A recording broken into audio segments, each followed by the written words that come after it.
గద్దర్కు Padma award ఇవ్వాలన్న తెలంగాణ కాంగ్రెస్ నేతల వ్యాఖ్యలపై ఆంధ్రప్రదేశ్ బీజేపీ ఉపాధ్యక్షుడు విష్ణువర్ధన్ రెడ్డి తీవ్రస్థాయిలో మండిపడ్డారు.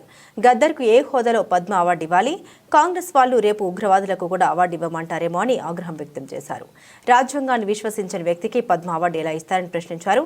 ఈరోజు ఆయన మాట్లాడుతూ బీజేపీ కార్యకర్తలు నిత్యం నమ్మిన సిద్ధాంతం కోసం ప్రజాస్వామ్యబద్ధంగా ఆందోళన చేస్తారని, కానీ గద్దర్ మాత్రం నక్సలైట్లతో కలిసి ఎంతో మందిని హత్య చేయించారని ఆరోపించారు. గద్దర్ను ఎల్టీటీఈ ప్రభాకరన్ నయంతో పోల్చారు. ఎంతో మంది పోలీసులను చంపిన కేసులో కోర్టులకు కూడా తిరగలేనని, గద్దర్ రాష్ట్రపతికి లేఖ కూడా రాశారని గుర్తు చేశారు. గద్దర్ కూతురు వెన్నెల ఇప్పుడు కాంగ్రెస్ పట్ల ఉన్నారు కాబట్టి ఆయనకు పద్మ పురస్కారం ఇవ్వాలని రేవంత్ రెడ్డిపై నిప్పులు చెరిగారు. రాజీవ్ గాంధీని హత్య చేసిన వారికి కూడా పద్మ పురస్కారం ఇవ్వమంటారని ప్రశ్నించారు.